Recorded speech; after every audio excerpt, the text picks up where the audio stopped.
ভারতের রাজধানী নয়াদিল্লিতে লাল কেল্লার কাছে একটি গাড়িতে বিস্ফোরণে নিহতের সংখ্যা বেড়ে ১৩ জনে দাঁড়িয়েছে। এ ঘটনায় আরও আহত হয়েছে ২৪ জন। সোমবার সন্ধ্যা ৬টা ৫৫ লাল কেল্লার বাইরে মেট্রোর ১ নম্বর গেটের কাছে একটি হুন্দাই i20 গাড়িতে এই বিস্ফোরণ ঘটে।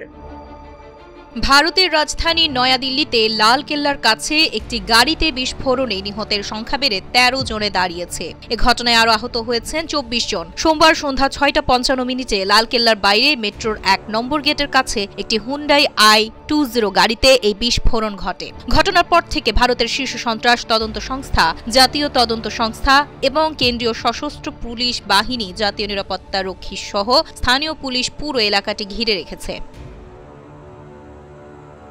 সামাজিক মাধ্যমে ছড়িয়ে পড়া ছবিতে দেখা গেছে একটি সম্পূর্ণ বিধ্বস্ত গাড়ি সহ বেশ কয়েকটি গাড়িতে আগুন জ্বলছে। অনেক গাড়ির কাঁচ ভেঙে গেছে এবং ছিন্ন ভিন্ন কয়েকটি মৃতদেহ মাটিতে পড়ে আছে। দিল্লি পুলিশের সূত্র জানিয়েছে এটি একটি অত্যন্ত শক্তিশালী বিস্ফোরণ ছিল। এতে বিস্ফোরিত ওই গাড়ির আশেপাশে থাকা আরও ৩ থেকে ৪টি গাড়িতেও আগুন ধরে যায় এবং কমপক্ষে ২২টি যানবাহন ব্যাপক ক্ষতিগ্রস্ত হয়।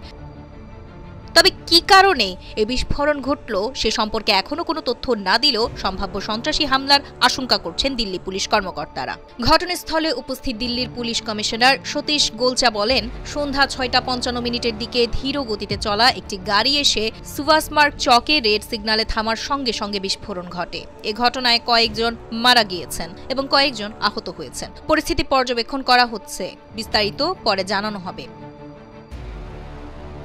এদিকে নয়াদিল্লিতে বিস্ফোরণের পর তাৎক্ষণিকভাবে ভারতের স্বরাষ্ট্রমন্ত্রী অমিত শাহ এবং দিল্লির পুলিশ কমিশনারের সঙ্গে কথা বলেছেন ভারতের প্রধানমন্ত্রী নরেন্দ্র মোদী। ইতিমধ্যেই ঘটনাস্থল পরিদর্শন করেছেন অমিত শাহ। অন্যদিকে বিস্ফোরণের পরপরই গোটা দিল্লি সহ মুম্বাই, জয়পুর, উত্তরপ্রদেশ এবং উত্তরাখণ্ড সহ এবং বেশ কিছু রাজ্য ও অঞ্চলে উচ্চ সতর্কতা জারি করেছে কর্তৃপক্ষ।